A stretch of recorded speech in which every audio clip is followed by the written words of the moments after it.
মধুরে কথারূপ অমৃত। জয় ঠাকুর। তিনিই গুরু, যিনি অন্ধকার থেকে আলোয় আসার পথ দেখান। শ্রী রামকৃষ্ণ প্রেমবিহারের পূজ্যপাদ ও আচার্য শ্রীমৎ স্বামী সম্বুদ্ধানন্দের প্রবচন জড়াও গড়াও। মিহিরবাবু বললেন, মহারাজ, সংসারে যেন জড়িয়ে জড়িয়ে মরছি। কখন কিভাবে আসে, কিসে জড়াচ্ছি বুঝতেই পারছি না। জানেন তো মহারাজ, এ বান্দা কাজ থাকলে কোনোদিন পালাতে পারে না। সংসারে সবাই দেখছি গা তুলে পরিশ্রম করছে। এটা নয় যে কেউ কাজ করছে না, সবাই কাজ করছে, তবু সবার নিস্তার আছে। এই কর্মচারীর নিস্তার নেই, ওই জড়িয়ে মরছি। মহারাজ বললেন, একটু সংশোধন করে দি মিহির। বান্দাদের কাজ শেষ হয়, মালিকের কাজই শেষ হয় না। তুমি তো ব্যাংকে ছিলে, দেখেছ তো, সবার পরে তোমায় যেতে হতো ব্যাংক ছেড়ে, যেহেতু তুমি ব্যাংকের অন্যতম কর্তা।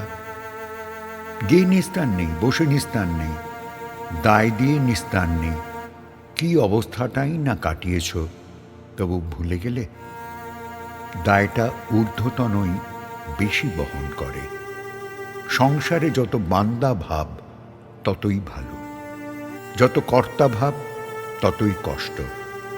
অনেক দায়, অনেক ঠেলা। সেসব যাই হোক, প্রাণপাত করেই তো খাটতে হয়। তবে কি হায় হায় করে নয়, খেটে তারপর উফ আহা বাপরে, এসব করতে হয় না।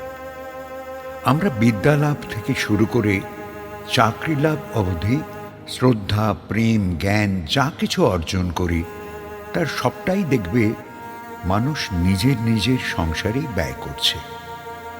তবু উফ আহ এমন তো ঠিক নয়। যার যার নিজের নিজের জায়গা সুন্দর করার জন্যই তো প্রথম শ্রমদান। তারপর যত নিজের প্রয়োজন ফুরায়, ততই মানুষ বাইরে তাকাতে শেখে, বড় হয়। অনেকে স্বার্থপরের মতো শুধু নিজের ভোগই বাড়িয়ে চলে, এর শেষ নেই। এই মানুষকে বড্ড জড়িয়েও পড়তে হয়।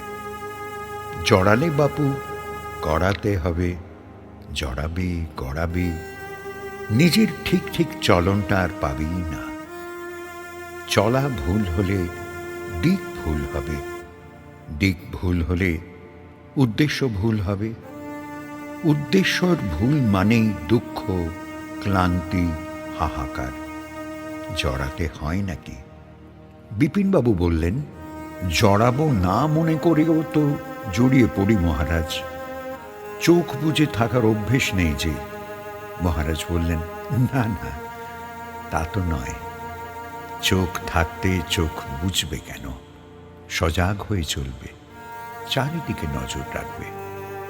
শুধু মনে রাখবে, তুমি অন্তর দিয়ে যতই করো, ঠিক কোথাও না কোথাও খামতি থেকে যাচ্ছে। ওইটি আবার কেউ কোথাও থেকে নজর রাখছেন। তুমি যে শেষ কথা নও, এইটি কিছুতেই যেন ভুলবে না। তাহলে যতই জড়াতে যাও, ঠিক ঠিক জড়ানোটা হবেই না। জানো বাবা, আমাদের গ্রামে না এক হাতুড়ে ডাক্তার ছিল। উনি একদিকে সাধক ধর্মের মানুষ, অন্যদিকে আবার জড়িবুটি, তেল, শিকড় এসবও দিতেন। সব সময় মুখে বলতেন, সব কথা কি বুঝতে পারি না বুঝিয়ে দেয়? ওই একরকম যা বুঝেছি তাই করছি। তবু তাঁর দায় এতই তিনি নিজের ঘাড়ে টেনে নেন যে ভুল ঠিক বুঝতে দেন না, নিজেই সামলে দেন। এমন হলে আমি কি করে শিখি? গ্রামের মানুষ সবাই তাঁকেই বাহবা দিতেন, আর তিনি তেড়ে মেরে উঠতেন, বলতেন, তবে রে, মিনমিন করে ঢুকে এখন হালুম। এমন করলে সামনের দিন এলে দৌড়েও উঠতে দেব না। এই বৃদ্ধের বয়স হয়েছিল, ফকির বলে একটা বাচ্চাকে সেখানে গ্রামের লোকেরা রেখে দিল। ফকিরের কেউ ছিল না, এই বাড়ি ও বাড়ি, এই গ্রাম ও গ্রাম করে ঘুরত। বছর 7 বাচ্চাটা একটা দাদু পেয়ে বেশ বশ হয়ে গেল তার। হাতুড়েও তার সাথে বেশ একটা আদুরে সম্পর্ক গড়ে, ও ফকু এটা নিয়ে আয় না। কখন আবার গাছপালা, বীজ, শস্য সব ঝাড়া তোলাতেও কাজে লাগাত। বছর 17 হলে ফকির বুড়োর অনেক বিদ্যেই আয়ত্ত করল। হাতুড়ে ডাক্তারকে সবাই বলতে লাগলো, তোমার আর কি চিন্তা, ফকির এখন শায়না হয়েছে, তোমার বিদ্যেখানা বেশ ধরছে। আমাদেরও মনের আশা ভরসা তোমার ওই ফকির। বৃদ্ধ মাথা নাড়ত। একদিন ওই গজল বুড়ো বললেন, ডাক্তার, যদি কপাল বলো তো তোমার। আমার 4 নাতি, 2 নাতনি, তবু জল গড়িয়ে খেতে হয়। আর দেখো তোমার কেউ নেই, তবু ফকু তোমার সবসময় পিছু পিছু ঘোরে। হাতুড়ে বলল, ও গজল দাদা, ঘোরায় তাই ঘোরে, ওদিক থেকে না ঘোরালে কলগুলো সব জড় পদার্থ হয়ে যাবে জানবে। বেশি জড়িয়ে গেছো বুঝি, তাই নড়াচড়া করতে পারছ না। গজল বুড়ো বলল, কোথায় বেশি জড়ালাম? ওদের ছোটবেলা থেকে পড়ানো, সাঁতার শেখানো, সাইকেলে ঘুরতে নিয়ে যাওয়া, মেলায় জিনিস কেনা, আরে বাপ, পড়াশোনাও করিয়েছি বুঝলে, ঝিমিয়ে পড়ি তাও পড়াই। দুটোর আবার মাথা মোটা। এখন সবাই কলেজে যায়, না আমার বেলাতেই যত অনীহা। হাতুড়ে বলল, সবই ভালো করেছো বাবা, শুধু কোন কালে ছাড় পোকা ঢুকেছে খেয়ালি করনি, এখন বংশ বিস্তার করে তোমায় কষ্ট দিচ্ছে। বিধান আছে, গা ঝাড়া দাও, তীর্থে যাও 3 বছর, তারপর আবার ঘরে এসে বসো, দেখো সব ঠিক হয়ে গেছে। গজল বুড়ো বললে, কাছে থেকে গায়ে গায়ে রেখে হলো না, এখন দূরে গিয়ে? না বাবু, আর দরকার নেই, আর আমি কি এসব ছেড়ে থাকতে পারবো? একদিন বৈকালে পরাণবাবু যাচ্ছিলেন। উনি হাতুড়েকে বললেন, তোমার ফকির তো আমার জন্মের কফগুলো তুলে ছাড়ল। তাতে হাতুড়ের উত্তর ছিল, আরে গাছের শিকড় বাকড় গেল পেটে, অসুখ ছিল বুকে, ফকির দিল সেই জড়িবুটি, তাতে কফ গলতে শুরু করল, কি যেন তাকে ঠেলে আবার গলায় তুলল। বাপ রে বাপ, এ যেন মারলাম তীর, লাগলো গিয়ে কচু গাছে, হাঁটু বেয়ে রক্ত ঝরল, চোখ গেল রে বাবা। বলতে চাও সব ফকিরের কেরামতি? পরাণবাবু ভাবলেন, হাতুড়ের নাম না করাতে তিনি হয়তো অসন্তুষ্ট হয়েছে। তিনি বলেন, তাই কি হয়, তোমার কাছ থেকে পাওয়া বিদ্যে, ওর গুণগান তো তোমারই। হাতুড়ে বেচায় রেখে গেল, বলল, বেশ বুদ্ধি বাবা, গাছপালা তার পাতায় গোড়ায় গুণ সেসব যে রাখলো, তার প্রশংসা নয় তাই তো? যে যেমন পারো লুটতরাজ করো, মালটা যে পাবে তারই গুণ গাইতে হবে, আর আসল জন ফক্কি খেলা দেখবে। ছ্যা ছ্যা, এসব ভালো নয়, সব কিছুই জড়াতে ইচ্ছা হয়। বড় জিনিস জড়িয়ে গড়াবে, ছোট কিছু জড়ালে উদ্দেশ্য ভঙ্গ হবে, বেমানানে বিশ্রী হবে। তোমারটা নিয়েই থাকো না, তুমি কাজ করছো, ফকির কাজ করছে, আমি কাজ করছি, লতা পাতা শিকড় সব কাজ করছে, গুণও আছে, ওই নিয়ে টানা পড়েন কেন? উপকার হলো বেশ কথা, ধন্যবাদ দিতে হয় তাকে দাও, অযথা একে ওকে জড়িয়ে তাদের কষ্টের পথে ঠেলে দাও কেন? ঘটনাটা এখানেই শেষ হল। মহারাজ উপস্থিত সবাইকে বললেন, ওই অহমিকার তকমাটা পোস্টাই করতেই এত ঝোল টানাটানি, আকচা আকছি, কি দরকার জড়িয়ে গিয়ে? নিজের চলার ঢংটাই তো বদলে যায়।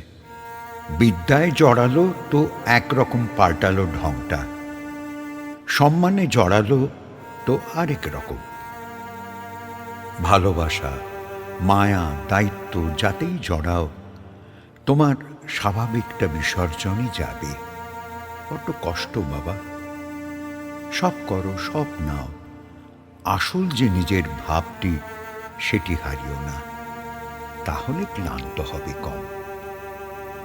নিজেকেই তো ভালো করে জড়ানো যায় না, তার আবার অন্যকে। একবার ভালো করে ভেবো তো, অন্যের কাজ তো করছো, করো না, জড়াচ্ছ কেন?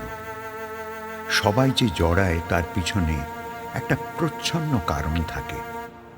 কারণ প্রকট হলে মানুষ বুঝতে পারে, সূক্ষ্ম প্রচ্ছন্ন উদ্দেশ্যটা অজ্ঞাতই থেকে যায়। পরে ওইখানে রোগ তৈরি হয়ে দগ্ধে মরে। বিষ্ণুবাবু বিরাট পালোয়ান ছিলেন, ব্রাহ্মণ সন্তান, বিরাট লম্বা চওড়া চেহারা। মানুষের বিপদে আপদে তাঁর কাছে সবাই যেমন তেমন সাহায্য পেতেন, অর্থ, বিত্ত, জন, বুদ্ধি, যার যা লাগে। সদা হাস্যমুখ, মাথা ভরা টাক, গালে দাড়ি, বেশ সাত্ত্বিক চেহারা। একদিন হঠাৎই তিনি নাওয়া খাওয়া ছেড়ে বহির্বাটিতে আশ্রয় নিলেন। বাড়ির সবাই নানানভাবে তাঁর কাছে জানতে চাইলেন, কিন্তু ফল নেই। বড় বড় চোখ লাল হয়ে রয়েছে।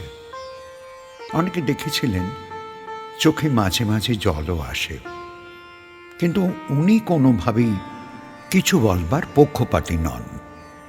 এমন করে তাঁর শরীরও ভাঙতে লাগল। বৃদ্ধ উমাপদ ডাক্তার এসে একদিন বিষ্ণুবাবুকে ধরে পড়লেন। এমন করে আবার হয় নাকি? মুখ খোলো, বিষয়টা না বললে নিরসন হবে কি করে? বলো, বলো কি হয়েছে?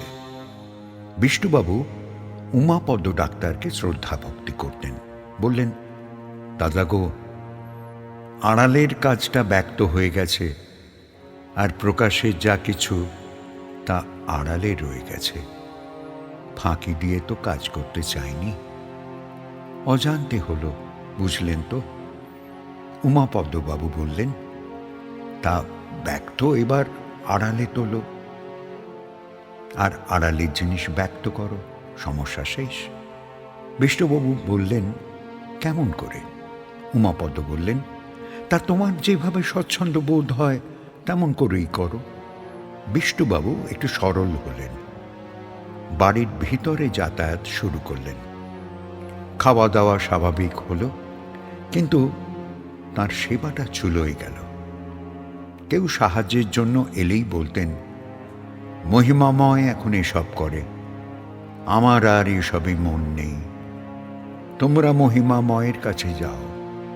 পাশের গ্রামে মহিমাময়ের বাড়ি, সে বিষ্ণুর চরিত্রটি গ্রহণ করল। গ্রামের মানুষজন বাঁচল। বিষ্ণুবাবু সবাইকে বলতেন, আমার গায়ে বাবা কুগন্ধ, পেট ভরা মল, মন ভরা অহংকার, আমার দ্বারা কিছু হবে না। যা করেছি তাতে এই কুগুণই বেড়েছে। তোমরা হলে ভগবান, এই নোংরা দুয়ারে আর এসো না। এইভাবে দিন হয়েই বিষ্ণুবাবু শেষ জীবনটা কাটালেন। জড়িয়ে পড়ে তারপর কায়দা করে সব ত্যাগ দিয়েছিলেন। শেষের দিকে বলতেন, জড়িয়ে পতন, গড়িয়ে মরণ। মহারাজ বললেন, আসল কথা কটি তোমরা ধরতে পারলে তো, নাকি তোমরাও গল্পের পাশে জড়িয়ে গেলে? না, আমাদের উত্তর ছিল না কারোরই।